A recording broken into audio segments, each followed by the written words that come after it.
tukolanga tukube torch mu mbeera ezo kuba nti tuziddamu kuba tuzitegera muno kubanga oluvuvumo olutambula ntajja okuba nti mpulirako nga waliwo enteekateeka okuba nti ekolebwa okuba nti ettaka lyonna mu nsi yattu Uganda lifuuka lya gavumenti obeere nga gavumenti inako obuvunanyizibwa kiri kitya Mulangira akimanyiiko oba just buvuuvuumu kale kamute atubuuzeeko ayagala okuba nti atukubira atumye toki musana zijogeddeko naye nga mbageza Amefuuga mungi bannayuganda era tujaganye n'obuvunanyizibwa bwenagikanyiza wamu n'okubanga naawe ali mirimu gyo giko namyo naye nga mbigera okubeera nga nkujuza nti omukolo omukulu gugenda kubeera kitigumu eri municipality omwamboke egenda okuba nti omukolo gubeera ng'omugenyi omukulu President Museveni Kaguta Museveni egenda okuba nti abulesinga omukolo okuba nti nogubaawo olunaku olwaleero kale Mulangira tuli mu Amefuuga. Sure. Happy Independence Uganda. Uganda evudde wala. Yes. And abantu mwebale kuba bakakamu paka leero tetulina nsonga nga ziri Gaza na Israel. Yeah. Mwebale nnyo okuuma ensi yaffe bwemutyo. Two, ndi happy nti ba televising partners baffe ne financial institution zijumbidde ensonga y'okusimba emiti kati tubeere specific. Yatandikira no positive. Tutukiza mu kusimba emiti. True. Tusimbe emiti kati tuve mu kusimba obusimbi kati tusimbe emiti ekiri kye bayita dicotyledonous. Emiti egiza dicotyledon gabola ebijanjaalo biki. Waliwo emiti ebika by'emiti nga bo bisimba ate biza nitrogen mutaka. Okay. Emiti egyo kuliko gravelia n'ebisiga n'ebika ebisigadde. Nsaba abanaro n'aba National Forest Authority bakole nnyo ensigo ez'emiti ezizza nitrogen mu ttaka kisobole okukuuma obugimu bwaffe obw'ettaka naye abantu mwebale nnyo okujumbira omulanga n'okusimba emiti. Mulangira Amefuuga. Amefuuga njagala tutunulire olwaleero Amefuuga n'ettaka webale nnyo omulabo ogulese bulungi Amefuuga n'ettaka olunaku lwali tutambulira awo kati Uganda okugitegeera obulungi ku Amefuuga tulina okuddayo ku ndagaano ya 1955 1955 Buganda Agreement. 1955 Buganda Agreement yaluka omuwaatwa okuyingiza Buganda mu nation. Now kati awo tubeera ku byapa abantu bonna mu Uganda ne mu Buganda kiba kirungi nnyo ne mutunulira ebyapa bye muyina. Ebyapa okuva 1900 paka 1961 byalinga issued by Buganda province. Era oli waba n'ekyapa awo makati awo nga tekiri issued by Buganda province kuba Buganda province yali unique to the nation. Nga tekiri issued Buganda province wetereze. Ekiri kakabuuza. Thank you. Kati ne tudda Buganda eyingira etya mu Uganda. Buganda okuyingira mu Uganda batule London Lancaster mu 1961 9th October 1961 ebibiina bino byaliwo DP UPC CP abakulu b'ebunyoro abakulu bankole n'abakulu mu provinces za Uganda ez'enjawulo okuteekawo muwaatwa engeri cultural institutions bwe zinayingira okukola ensi gye bayita Uganda. Era olunaku olwo bateesa ku bintu bingi ebyenjawulo nga byo mwe mwali ettaka. Akawairo namba 19 aka 1961 Buganda Agreement koogera ku Crown Land. Kagamba nti ettaka erikubiddwa mu byapa ne leases n'ebibanja ne tenure zonna nga bwe ziri nga tebannakola ndagaano eri bijja kusigala nga bwe biri. Wajja kubeerawo akakiiko akafuga public land mu Uganda kajja kuyitibwanga Uganda Land Commission. Kajja kufuga nga public land wabweru wa Buganda. Wajja kubeerawo ekitongole kye bayita Buganda Land Board. Kijja kuba kitongole kya gavumenti ya Uganda ne gavumenti ya Buganda nga kifuga public land mu Buganda. era ebintu ebyayogerwa ku ttaka ne property mu ndagaano eyo byali imported byasitulibwayo ne biteekebwa mu constitution ya 1962 akawero namba 118 koogera engeri ensi gye nehandolingamu ki ettaka kati okusobola okuteekawo etteeka Uganda Land Commission ne Buganda Land Board mwe zinaakolera ne bakola 1962 Public Lands Act. Kati kino kiri very important for Ugandans. Buganda Land Board kitongole kya gavumenti ya Uganda ne gavumenti ya Buganda kitegeeza nti gavumenti ya Uganda eyina se mu Buganda Land Board Public Limited Company nga se gyeyina mu Uganda Land Commission. Era government ya Buganda eyina se mu Buganda Land Board ku public land mu Uganda.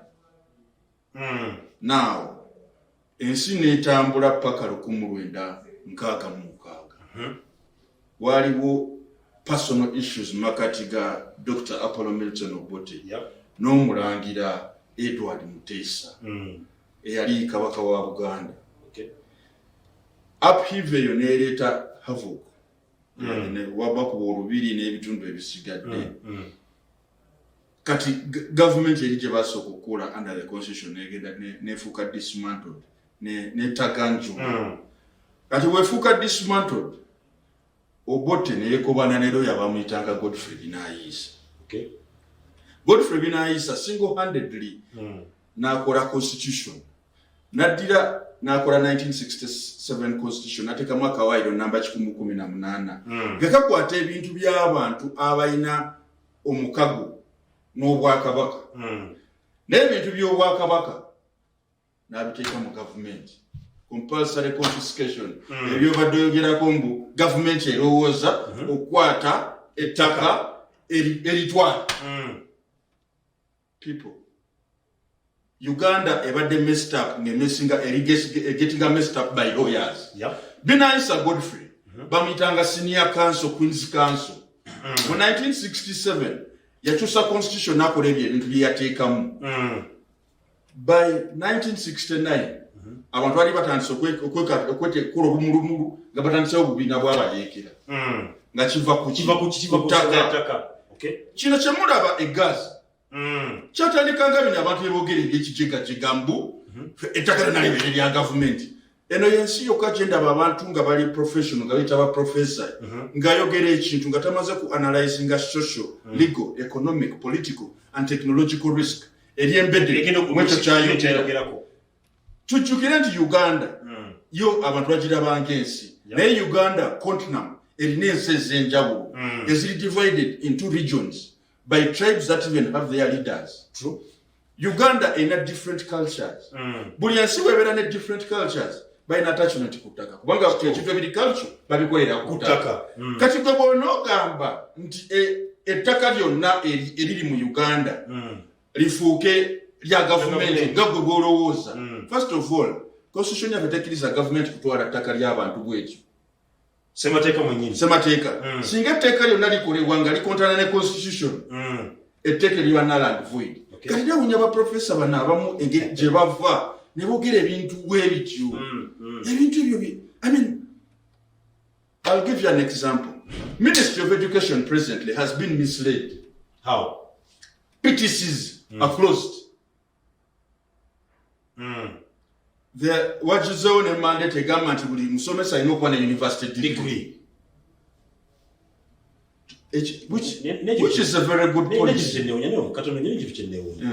Musomesa alina degree. Musomesa n'ona sala yagomagala degree. But the president what we say president bagala kasoma kuna senior 6 level. Oba kansala tebafaayo. I don't want to be political. Let me tell you the mathematics behind that decision. That was made by the Minister of Education, Mama Janet, was misled by the technocrats. But technocrats bamubuzaabuza. Bw'ogamba nti PTCs ziveewo, abantu abadde bazikola mu bagenda kukola ki? Kye kisooka. Ekyokubiri, osasula ssente mmeka omuntu running a PTC abasomesa badde bava mu PTC obasasula sente mmeka bw'okola cost benefit analysis katugambe omusomesa amusasula emitwalo 3 okufuna digiri kyetaagisa sente mmeka sente ziwerako sebo buli nsi ebeeramu kye bayita artisans abasoma mu technical college n'ebeeramu ne academics abasoma mu university. There is nothing important about having a degree. Nothing. Are you sure? Why? I know people in the world who have got technical qualifications who are very good. I'll give you a case in hand. Mu engineering society waliwo omukulu bamuyita Professor Senfuma. Professor Senfuma yava mu technical line n'alyoka adde mu academics. He is one of the best structural engineers this nation has. That if Professor Senfuma died today, we would be in trouble. Okay. So when we are looking at things, twatutunulira ebintu tukole risk analysis tumala kwogera bwogezi bintu nga tetubiscopinze bulungi ekyettaka ate n'ekirala tuve mu kulowooza mbu Juko Joseph abalina PhD amanyi bono bagaya bamu abalina PhD balina bubezi PhD bipapula tebalina practical experience yakola bintu bino mu nsi endala Tariku obanga kati olabanga bokola mu media babeera abo abaana nga basoma masters mu journalism ensezo zinoonya nti Tariki waliyo gaya bwaki ategeera communication eya talk shows mu nsi eyo nti bagaya abo baliwa nti Tariki waliwo bwati ku NBS waliwo bwati ku NTV abo bagaya beba basomesa muki mu universities ne basomesa abantu ebintu ebiri practical. The people abantu abasomesa Makerere, Makerere has been monopolized under universities have been monopolized by politicians, by academics who don't even have practical experience. So all the guy nga professor nga yogera ebintu n'omutunulira bwoti ayogera rubbish. Now we go back to that.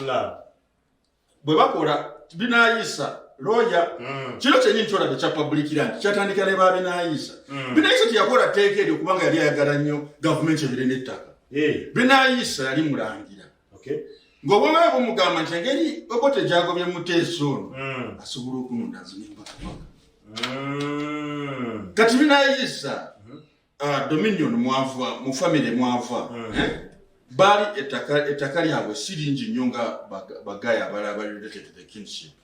So yali agala kukozesa omuwaatu ogwo abbe ettaka ly'abantu wano mu Buganda era singa mukigendera binayisa Godfrey alina ebyapa bya freehold bingi nnyo mu bifo ebiri critical.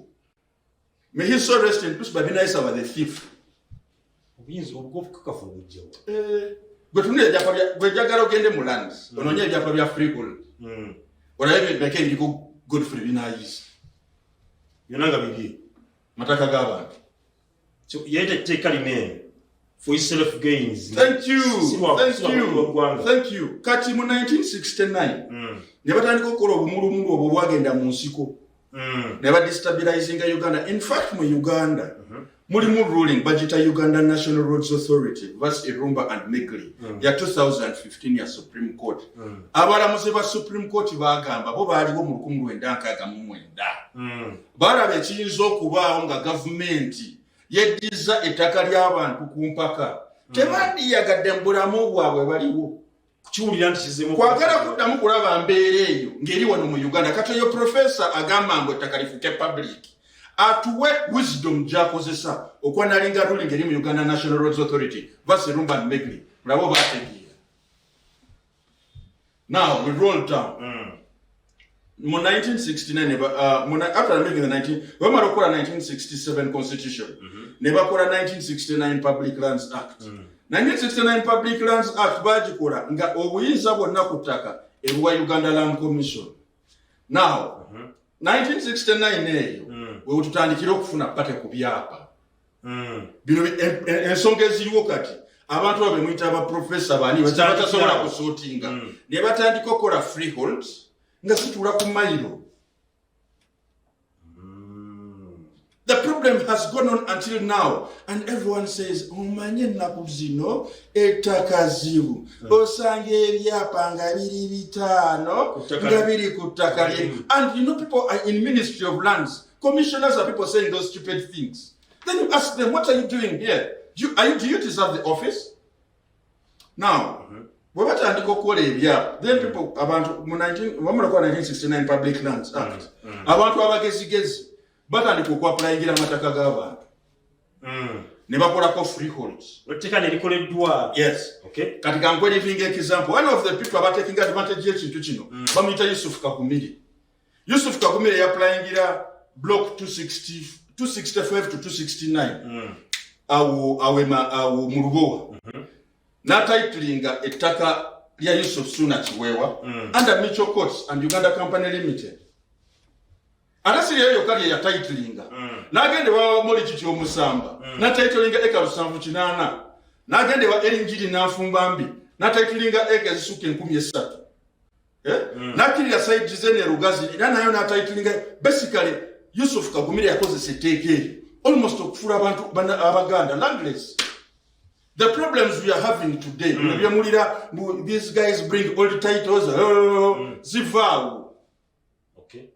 Now, 1969 bakoze 1969 Public Lands Act. Ne bakwata obuyinza bonna ku ttaka ne bakuwa abantu mu Uganda Land Commission. Kati kino kyekiva mu kola amateeka nga tebagalowoozezza.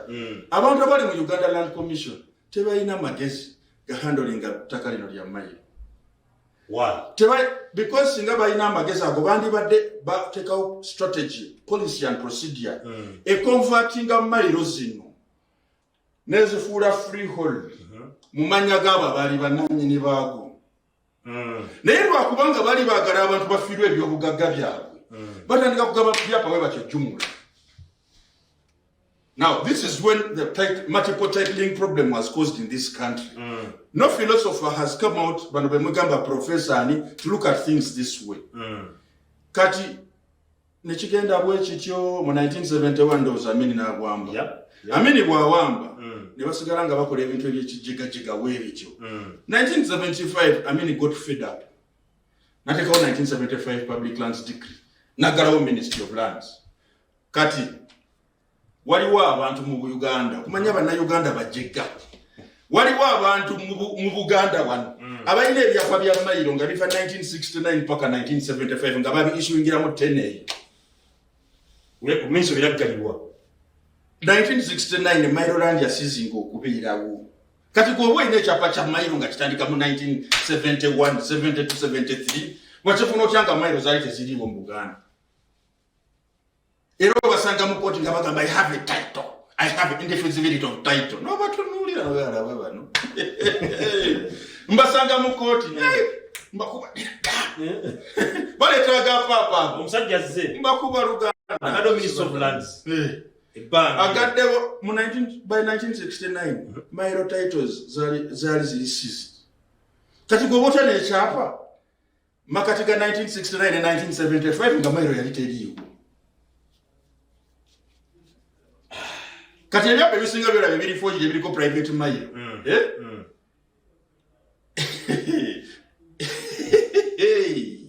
Bivaawo. And it is so funny that all the people are proud that they have forged titles and they're even using them in banks to borrow. Olwatwogera nsonga za ttaka n'amefuga y'eggwanga Uganda. Amefuga so n'ettaka. Tutuuse ku 1975 omukulu Amini ataddewo decree. Ebyettaka byonna n'abikola ki?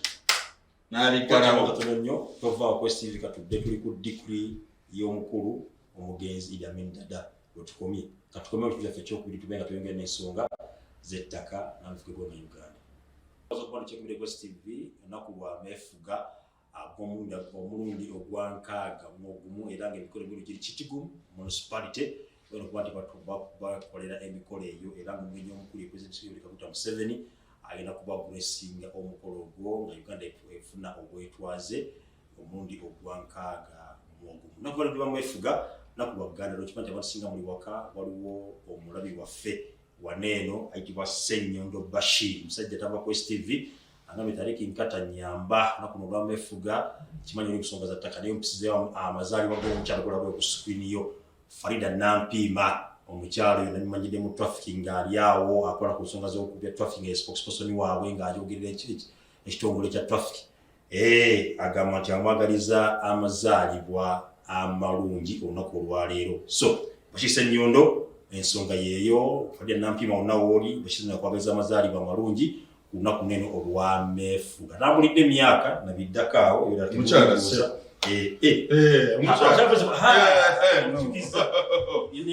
nina mwanyinaze yatugamba nti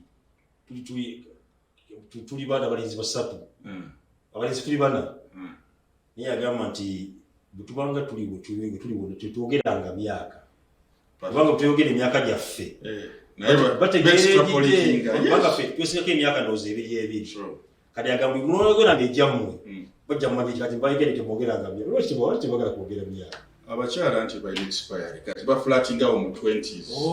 That is why you say abakazi bolabanga belowooza nti bakulu baba mu 20s 28 27 around there. It is understandable. But it is global, so it is not their problem. Okay. Now today could decree. Now General Idi Amin Dada ebintu by'ettaka byamutama. Yensonga lwaki yayita 1975 Public Lands Decree. Problem. Bera bintu byokola amateeka ebyo nga omuntu afudde eri n'agamba nze gundi na PhD. Abali bakoze obukunji obugenda mu nsiko. Beeyongera. Because omusajja yajidde ddala ekkomo ku ttaka. Ettaka nga yagala kulitwala butwazi. Bo balowooza. Kyamini agakola ttaka. Ebiteeso okutabanka omumaliro guno ogw'ensi. Ttaka. Bino abantu olaba omuntu ajja n'agamba we have to make all the land public. N'omuntu n'olira n'agamba ettaka liri culture. People ettaka liri musayi gw'abantu. They are going to fight you. Whether you want it or not. You look at all institutions, all countries zirimu abayekera. Problem esooka number 1. Abayekerawo bava ku ttaka. Their culture. Mubanyigiriza ku ttaka. So our professors, please. Okay, let's go back to what we were saying. Now, in the 1975 Public Lands Decree, omusajja agikola. Ministry of Lands wura. Bateeka mu office z'amagye. Lands eggalwa. Nga mulimu amagye. Offices ziri bagay mulimu amagye. Until 1980. Okay. Naye kyewuunyisa nti waliwo abantu abayera ebyapa bya mayiro makati ga 1975 ne 1980 nga ebyapa mayiro teyaliiwo ne freehold baali bazigadde baabijjawo. That is what I want to ask. That is what I normally ask people. Era abantu baletera ebyapa n'obyala nagolese kasasiro twali toyina ttaka nogala ejjugo ekikulu gwe ebintu ebiteekamu philosophy mungi nibaga toyina ttaka because etteeka lyali terisupporting akola kyapa kino gwe kijjawo. Kati netumuvinga 1980 paka 85 Obote yamanya nti ekyali kirese problem lyali ttaka. Obote yewalira ddala ebintu by'ettaka ebyo teyagala kumanya yabiyingira namu najja n'afugaawo nga obukundi buno era obulwanira ettaka. UPM baani bakayira banne bonna isyawalira ettaka. In fact, waliwo rumors nti bwe baali mu nsiko abantu abamu baawulira abakulembeze be tulina kati nga boogera bubi ku ttaka lya Buganda n'ebwananyi bwa Buganda abantu bali bagala kukibuukamu. Bali bagala kukibuukamu. Kyali kitabangudde olutabangu. Kyali kimaze okuggalawo ki. Ne tumuvinga 1986 President Yoweri Kaguta Museveni ne banne ne bataking over obukulembeze. I want you to imagine. Nga tebannakola na constitution. Basoka mu 1993 ne bakola chapter 247. Traditional leaders and restitution of assets. Traditional leaders and restitution of assets. Kyali kikola ebintu bibiri. Kyali kizza obwakabaka obw'ennono. Nga kiddamu ne kikwata ebintu gavumenti byali etutte n'ebijja ku bantu n'ebiddiza abantu abo. Era kyakugambye nti abantu babeera awo ne bakola ebintu nga tebabirowoozezza through. Obudde obwo Uganda Land Commission yalina okukwata ebyapa bye yali etutte okuva ku bantu ng'ekozesa effect 1969 Public Lands Act.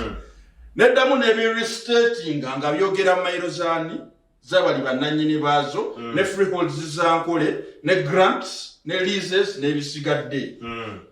Uganda Land Commission ekyo teyakikola. Act eyo yali overtaken by okuzza obwakabaka. era abantu ne batunira nnyo okuzuubwa ne batatula ekintu kiri na CEO, in fact CEO wa Uganda Land Commission then oba yali Mayanja Nkanji of those guys yali in fact singa mu 90 zemba kuba nine buyinza mu 94 nali mukoba bali tamanche bakola in fact paka leero abantu bali mu Uganda Land Commission tebategeera mateeka gattaka ngaze bwengategeera yensonga lwaki bogendayo nagana ekino ekyapa ffe twaki issuing mu Uganda Land Commission genda mu kooti tukijjeko it is your duty to restate the land register to reflect itself in compliance with chapter 247 of the laws of Uganda. It is your problem. You'll be surprised. I don't want to name drop. I was in a commissioner's office. This mistake was done. Freehold badge creating a kumairo yomuntu. Nangenda ne mugamba nayigaye. Eno freehold tena kula kumairo. Jurisstating nambuza wachi. Yokugwira take wandika memo ngogamba chapter 247 requiring a restitution ojewo o restating title okoleche edeyo mumanya ke yali oitono pata ajiriko omugambe naye chapa kino yadde wakisaba ettaka lino yali lyagundi bakoleddeko ebintu ekyo tukikkiriza then batule bombi minor landlord no freehold landlord bategeeraganya ku ngeri gye bagenda okubeerawo mu bumu kye bayita win-win situation commissioner kyamalimu okutegeera yagamba genda mu kooti ne mugambo ojja kunsanga mu kooti nja kuba saakisi kyayogera bintu byakutegeeragana nja kuba njogera oli ave ku ttaka agende gy'ayagala and these are very big institutions in this country that if you made if you presented such issue in court the court will be in a mess. These are big institutions I'm talking about, very big institutions. And the commissioner knows that this what you're playing with are big institutions. But instead of applying wisdom, Ali Muzanyi. Kati chapter 247 wabajikola. Traditional leaders and restitution of Mwaka Chobo. Mu 1993. Mu 1995 nebakola constitution. Okay. Mu 1995 constitution mu effect 274. A government existing laws will continue in operation as long as they are in compliance with the maxims of equity, statute, and custom. Amateeka amakadde constitution ekawagire gamba gajja kusigala nga gakola kasita gabanga gali in compliance with obwenkanya equity, statute, amateeka akolebwa mu parliament, custom, amateeka g'ennono. So tali bino byomogera nti gyokoyagala nnyo amateeka amakadde constitution effect 274 gikwate effect ki 274. Please go back home and read it. Ewagira amateeka amakadde okusigala nga gakyagenda mu maaso mu nkola kasita gabanga tegakontana naki. So bino byemugamba registration of titles ordinance byapa bikadde constitution ebiprovidingira kuba abakola constitution balina ba philosopher bangi osanga nga waliwo effect 7 registration of titles act cap to 30 eyogera bweti nti final certificates zonna zijja kubanga ki zijja kutekinga bwanga byapa kati waliwo n'obwawero okuva kawero namba 26 akaland act aka registration of titles act paka kawero namba 31 kalambika engeri commissioner w'ettaka gyalina okujja information eri mu byapa ebikadde najja n'akola ebipya process gyakoleramu ebipya akawero namba 32 aka registration of titles act kagirambika era oli commissioner gwenkugambyeko nali njagala agoberere akawaayiro akwate ekyapa kiri ekikadde akikole ki akiteeke ku system. Then the next move would be twandiyise abantu abalina freehold ku ttaka kubanga bettaka tebalifuna mu bukyamu ne tubatabaganya minor landlord nabo ne tufuna engeri gye tugonjoolamu ensonga zino. Guys, we should get to the level of maturity where when you're given a strategic management job you make strategic management decisions. Kakidde mu Uganda bweba okuwa obukulu ng'Abaganda yabogera si kulya okuwa obukulu kulowooza bino byenjogera mbirowooza kubanga nze ndooleza ku level y'obukulu kikakata ku bantu abakulira Ministry of Lands ba minister ba commissioner ba registrar okutabaganya ensonga z'ettaka ne batabiyingiza mu kulembeze wa ggwanga era omuntu minisita w'ettaka alina okuba nga ategeera philosophy w'ettaka nga bwe mutegeera. I don't expect a minister to be blunt about the land law. Sagala kuba minister because for me, nze njagala kuba advisory. I want to check what the ministers do. Njagala kusigala eno mu bantu. Ate nga nze nkola ebintu ebyange independent nsobola okubalaga nti minister bw'ati akoze mistake wet. Kati gambale mistake yonna liriho gye tukola ennaku zino. Leo tuli ku ttaka na Amefuuga. Mulina ebintu bye muyita mu lost counties. Balandlord mbw abaabula mubaita mwina muterezomukozesa absentee landlords. Abasajja baleka ettaka lyabwe eyo lifarowinge bajja kudda balikozesa. Nina lawyer omu yaŋŋambye ennaku zino kizibu okukolera death certificate. Death certificate ng'omuntu yenna yafa emyaka egyo gitwogerako egyedda tuba tutwogerako egy'ataano egy'enkaaga ebibeeruddewo. Kati kankubuulire ekintu kimu. Omuntu aba yafa oba gavumenti yagala okukola death certificate oba teyagala. You know, government is a personal interest, but you cannot put your personal interests before the state. Omuntu mukolere death certificate waba ayina ebintu bye tubigabe nga alina okubigaba nga tukola succession act nsegende mu maaso. Ebintu by'abantu si byakubba bubbi. Kambabuulire waliwo omukulembeze wano bamuyitanga Idi Amin Dada. Yagoba abayindi ng'abasasudde ebintu byabwe ng'abasasudde ebintu byabwe. Naddira ebintu byali amaze okusasula n'abiwa abaddugavu kinoomu. Abayindi bwe badda kyekyaliwo bagala kubyezza balyezza nga alina okusasula basasulwa. So bino ebintu byendaba abantu balowooza mbu kati bano bagayi tubatuleko twabekowa death certificate baleme perfectinga title zaabwe kubanga balina mayiro nyingi. Those things are going to stop with this regime. Akonkalese because we get the absentee landlords in lost counties. Anti kati nkubuulira those things are going to stop with this regime. There are people who have leases over people's mayiro land and over people's freeholds in Ankole and Toro and parts of Eastern Uganda. When this government has gone, you are going to be held accountable for how you came to that land, notwithstanding the titles you have. And you will have to explain whether the person who signed you those titles is actually the owner of that land, in compliance with Effect 26 and 27 of the 1995 Constitution of Uganda, done by the NRM government. Cities, you see, philosopher. Omusajja yagamba ensi yarawo. Omusajja ne bagamba etya. Ensi ya fulati. The truth is always the truth.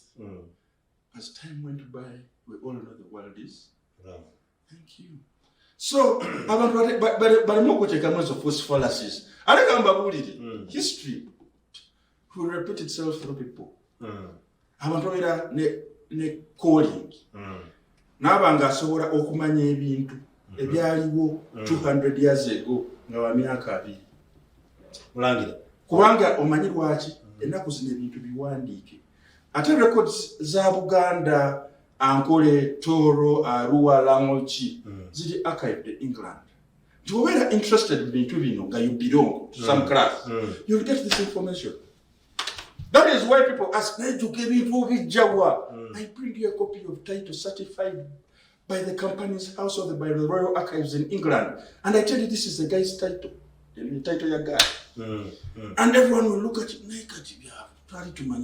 I even have evidence. See, making a public in a court. Disara Basango Kurata, Daudi Migereko, next strategic management Ministry of Lands.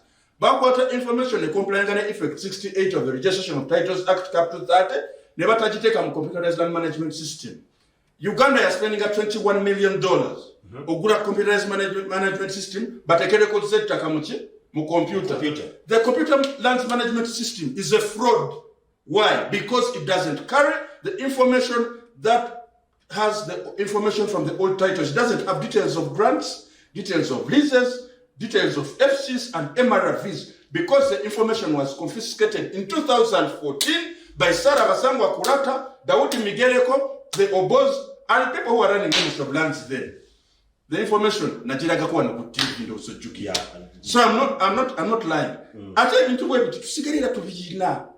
So gwe bw'olowooza nti ettaka ly'omuntu walikolerako ekyapa because olina obuyinza tayinza ojja kutuuka nga tobuyina tujja kuggyayo record tugambe lulinga mmwe mukyali njatuddeyo ku kibuzo kyenakubuuzako ebwekakuwaneeno kuba twogera nsonga za ttaka and Amefuuga pulezidenti yavayo n'akyogera lunye nti ettaka ddala liri wano mu Buganda region lyali bannannyini bavuga nti abalina mayiro zaabwe teryali lyabwe era ye ngaakukisayizinga ngakukisayizinga n'enkola yakolebwa afuze omutala okuba nino bagambanga gwe twala wali olowooza abazungu okujja wano naffe bani abasookawo batuguvire ku bwoffe mu Africa yonna kingdoms ki ezaali zisinga okuba organized okimanyi nti management system ya Buganda abazungu bagikozesa okuestablishinga governments elsewhere egombolola emiruka emituba n'abasigadde olowooza abazungu bwe babireeta now population ya Uganda mu 1900 yali 1.64 million people Uganda yonna olowooza abaganda baali bameka katugamba abaganda baali 1 million bw'okwata 1 million ogidividinga mu mayiro 1,960 buli muntu omwa eka meka lwaki abantu balowooza kuva baffe ate ekirungi ekiri mu Buganda wano amataka gaffe geeyogerera kubanga jjajjange baba bamuzika ku ttaka eryo ne jjajjange nabamuzika ku ttaka eryo ne jjajjange nabamuzika ku ttaka eryo ne jjajjange waliwo bajjajjaffe abalina amalaalo nga tugabana generations ezisukka 5 okuva leero abo president abogerako ki nja kuwa example nga gye twazika Kabaka Kalemeera guza Kabaka Kalemeera ali wa generation ki Nakibingo wekongojje twamuzika yali wa generation ki babazungu be bamutwalayo oba yaliyo wano mbusiro waliwo bakabaka abalina amaka gaabwe awo bangi gye baali babeera ery'ettaka abazungu batusanga nalyo abazungu kye bakola kulikonvatinga kuva mu mituba na misizi ne baliteeka ku mpapula abazungu tebalina kye baatuwa in fact ffe twabawa Fort Lugard olusozi lwa jjajja yaluwa Captain Lugard ye nga jjajja atula emmengo n'agamba kale naye abeeri wali sobola communicating obulungi abazungu ffe twabembedinga mweno system tebalina kye baatuyamba so the president sometimes gets misled. He should go back and read his history properly. Kati kambuze ewaabwe lwakitula ani yamuwaayo era abazungu bamuwaayo yagula. And now I don't want to go that person. No. Let us be Ugandans. Yep. Let's do what the law requires us to do. Let's not abantu boogera ebintu because they are greedy, they have hubris and nemesis. Kati tugenda mu maaso. Chapter 247 tugimaze tumaze okukola constitution. Kati na chapter 247 ezza n'ekitongole kye bayita Buganda Land Board. Uganda Land Commission yaliwo. Problem gye tusinga okuba naye wanenene. Ti mu 1995 ate constitution edamu nekola Uganda Land Commission ndala. Okuva ku eri oyogeddeko. Thank you. Enenkadde tebagiwindinga down. Naye n'empya bagikola. So Uganda Land Commission ziri companies emu enkadde etali nsigale n'empya ekolebwa 1995 constitution. Era Uganda Land Commission edukanyizibwa in breach of effect 38 and 39 of the Companies Act 2012. Lwaki? Uganda Land Commission is a public limited company. Mani lwaki? Companies Act empya. Effect 6 effect 5 defining a private limited company. Effect 6 defining a public company, public limited company. Never remember anything that is not qualifying as a private limited company is a public limited company. So, ngatebana kola eno Uganda Land Commission ya 1995, bali balina okuwinding down Uganda Land Commission yaki. How can a company board, how can a government body be a company? Because it is defined by the law under the Companies Act. Ministries are companies, NGOs are companies, corporate parastatals are companies, Gabura Uganda Electricity Transmission Company Limited. All those things are companies. They are public limited companies. They are PLCs. Yes. So organizations in Uganda that are owned by government are public limited companies or associations. Mukuchusa Ugandan Commission. Bili byali byajiwe. Bitransferringibwe eno mwe. Byali bino anti kati bili bya enenkadde. Yali eno kufuna corporate wind down. Ngira bagoberera Companies Act. Because they had conceptualized a new Uganda Land Commission. Yeah. Now, because they wanted to phase out, bali bagala kugoba bana abakanda bali mu Uganda Land Commission enenkadde. Batekawe eche kintu ekimpatira ne bashiteka mu constitution. Ne bachita Uganda Land Commission. Ne bachirondera n'abakulembeza abapya bana abakade ne babasuula ettale. A confusion jola mu Uganda Land Commission. Now, problems zino bobagamba abantu tujja gamba president. Tulonda abantu okulira ebitongole bino. Bayina okwanga bitobirowooza bwe bati. Oba kampani tebagiwindinga down, tugiwindinge down kati. Kitegeeza tujja kufuna amateeka gonna ag'ettaka agafuga public limited companies, tulina amateeka agaki agafuga private land. Tudire ebintu ebyine mu public tubize mu private. Ebyali bigwayo mu mateeka tusigaze ebya public limited company byetugenda okuteeka mu Uganda Land Commission ki empya. Question gye njagala ombuuze, Auditor General mu Uganda mwali Tumuyina. Yani Mwana. akola ki? Auditor General mu Uganda akola ki tariki? Oba ebintu ebyo tabiraba. Waliwo ne company bagiyita Buganda Land Board. Bajjamu ne bagikola mu 1993. No, Tarika, I want us to tell the point. Mulangira. Please. Mulangira. Please, yes. Mbadde nsaba. Uganda Land Board ogiveko because even ne take pia ulikwa jizwa twala kana muli. Ngabala muzibaganga. Tumalaga kola kiba tufunye consent okuva ku Nanyi Ttaaka. Ne bagamba bwoba ogula eriya kabaka. Funa consent okuva ku Luganda ki? Kiza abalamuzi bagikira nti weeri nzija. Omanyi Tariki problem je muina. You don't know that presidents are made. Presidents are law. Olaba ngalo Justice J.W. Kwesiga bwe yarulinga mukonda zumula basu ya Rugabande another. Kitachayinza kwesiga information efudde mu Ministry of Lands. Kubanga that is the precedent. Kubanga ba commissioner ba lands badira instrument numbers za caveats, instrument numbers ezitaliyo ne bazikula ebyapa. Eyo that is law. Omulamuzi wa gamba Buganda Land Board. Webuuza gamba Buganda Land Board yali legitimate oba enenfu. Bakiyita the rule of substance over form. Okay. Substance over form. Ekiyingula ekiri mu kintu. Kyeki ng'ebyamateeka bitaddewa. Bye. Kati legitimate Buganda Land Board yaganinga okuva 1993. Paka 2013. Auditor General wa Uganda. Kimukakatako ku auditinga Buganda Land Board Public Limited Company. Era Buganda Land Board Public Limited Company. Erina okubanga presenting accounts before the Parliament of Uganda just like any other parastatal does. Do you know why these boys made a new Buganda Land Board? Went to court and made a new Buganda Land Board? Because they do not have the accounting wisdom and the legal wisdom to account for Buganda Land Board the way it is supposed to be accounted for. And because they are greedy, they have hubris and nemesis.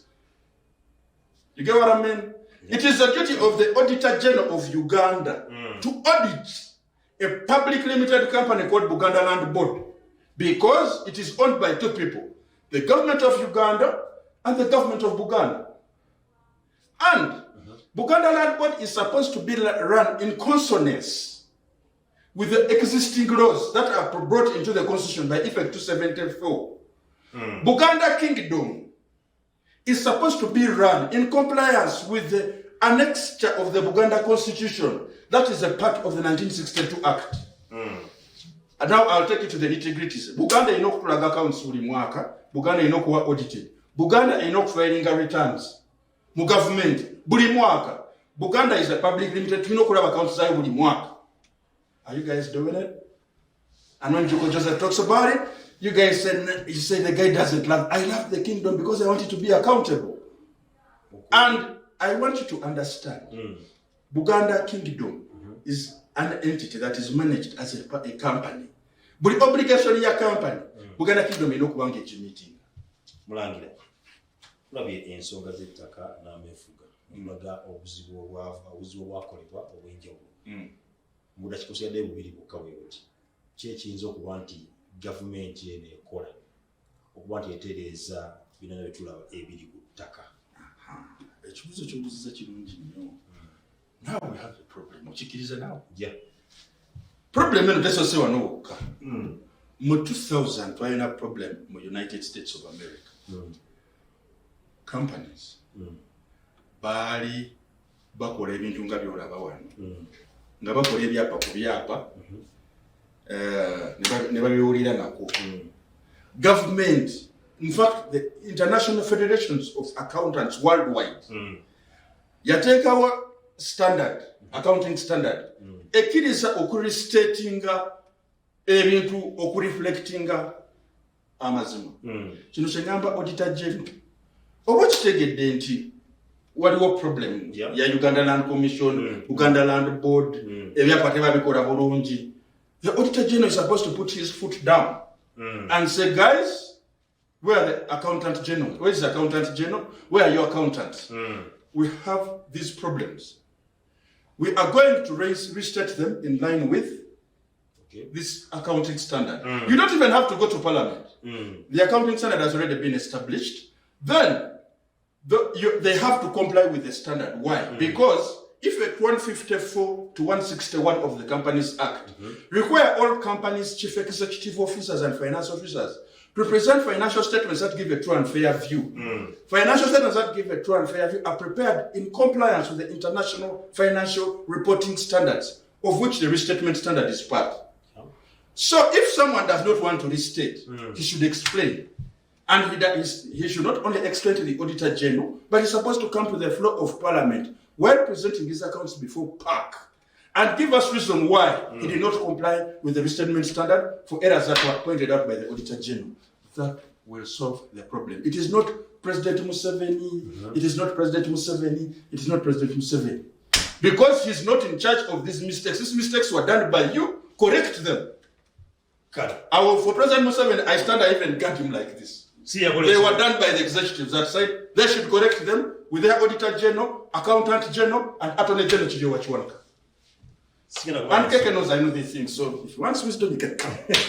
Sigala sukolo gena kwamwerekereza kwagaliza Amefuuga amalungi nkoze n'omukulu Jeff mu control room amune Kaspa nga producer wange era nga mbagaliza okuba nti mujaganya mirembe sonda kuja kwa lwancha esajja kubeera 3 inshallah nga tulina omukulu Tamale Birungi. Assalamu alaikum wa rahmatullahi wa barakatuh.